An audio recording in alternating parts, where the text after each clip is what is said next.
Yeah, the sun's coming out. This is gonna be so overexposed. Time to go to f16. What's up guys? It's Miska here. Welcome back to a brand new video, trying something new out. I hope everything's in focus. It should be, because I'm shooting at f12 right now on a 14mm lens, and I can't put any ND filters on it.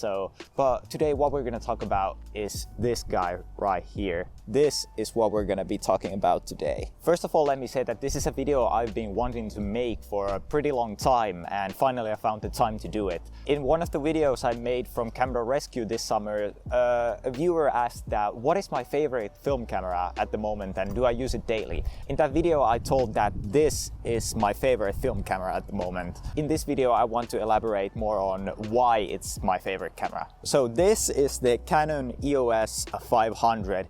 It's a plastic, fantastic, almost mid-range SLR camera from the 90s. Top specs: it has an electronically controlled shutter, it takes batteries, it has auto exposure, and it has an EF mount with full autofocus, of course. I have to say that these 90s SLRs have quite a reputation in the film world for being ugly, not worth it, not retro enough, not sexy enough, being electronic so they break sometimes, and all that kind of stuff, of course. And yes, all of those people have a point. I wouldn't say that this is the sexiest film camera I have used, but they actually have quite a lot of features in a pretty small package, and it's really easy to use, and the ease of use with these is the main feature. So in this video I'm gonna give you a few reasons why you should get a camera like this. First of all, they are cheap. I bought this camera checked and fixed from Camera Store for like 60 euros, which is pretty cheap, but I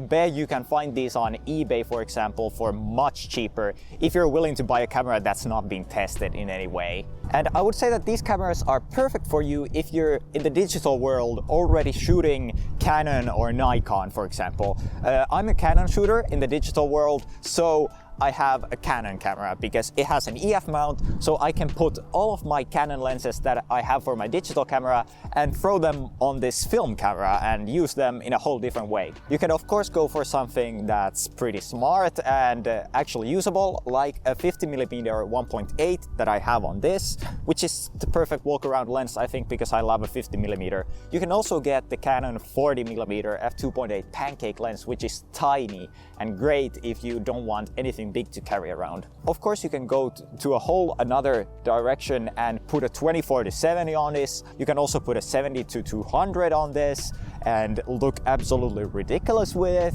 I have done it and it looks crazy. The biggest lens I have mounted on this camera, or I would say the biggest lens I have mounted this camera to, is a Sigma 150-600 lens that I used to shoot some otters in a zoo. The crazy part is that all of these very modern lenses work almost perfectly with this camera. I have only found one modern lens that doesn't play well with this camera, and that is a Sigma 50mm 1.4 art lens. It just throws this camera off and it doesn't function properly. But the 150-600, the 70-200, the 24-70, perfect. They just all work. Autofocus is fast and snappy, and the image stabilization in most of those lenses works with this camera as well. The second thing I would say that is great about these cameras is the automatics. This camera is a mid-range model and it has full manual mode and also program modes for aperture priority, shutter priority. I have been shooting most of the time with this camera all in just aperture priority because it's faster, and this is just a mid-range camera, so it doesn't have the controls to effectively use manual mode that well. But that really doesn't matter with this camera because the automatic exposure on this is actually really good, I would say. There haven't been many cases where the metering on this has failed me. Of course, because it's a newer camera, the metering systems in it are much more sophisticated than a spot meter from a basic SLR from the 80s. One thing I really like about this camera is that it has a manual ISO setting function, so I can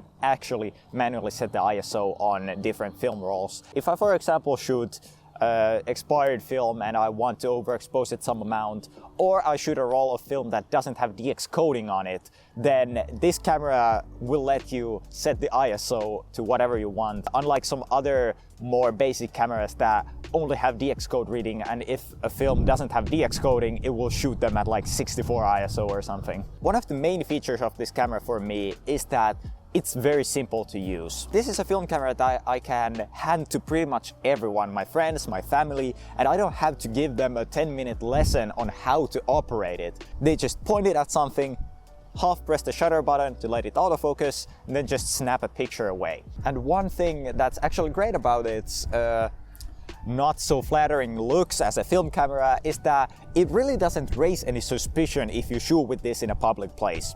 Because if you go out and shoot with a TLR in a public place, people will look at you and they will come ask you, what the hell are you doing? Because what is that thing? But with this, they just take one look at you and think, oh, that's a digital Canon camera. No big deal.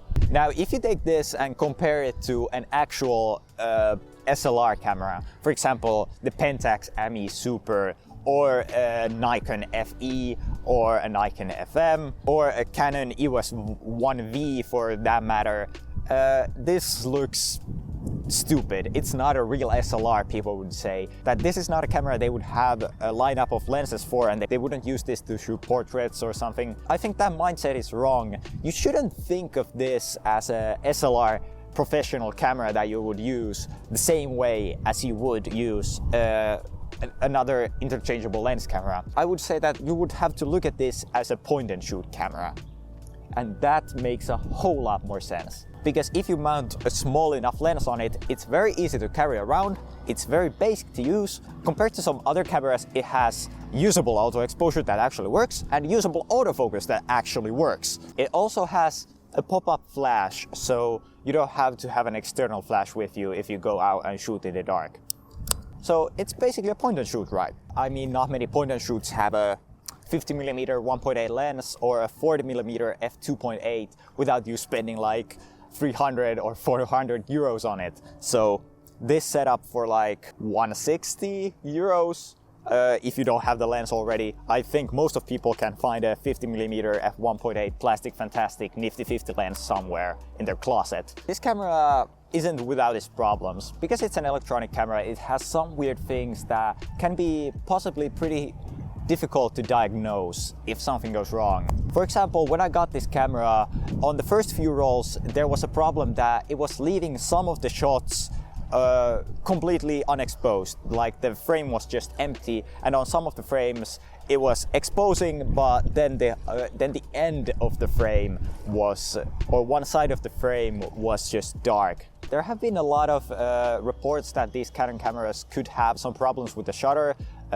because with time some of the light seals inside of these cameras disintegrate and they get stuck in the shutter leaves and but for me, what fixed it was changing the batteries. This camera takes two batteries, and one of them I bought new and one of them I took out of another film camera.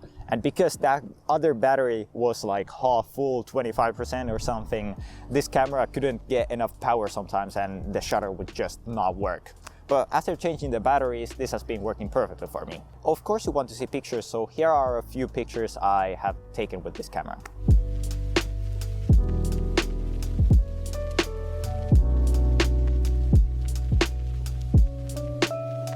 Just the best thing about this camera is that it's really quick and fun to use. Like that.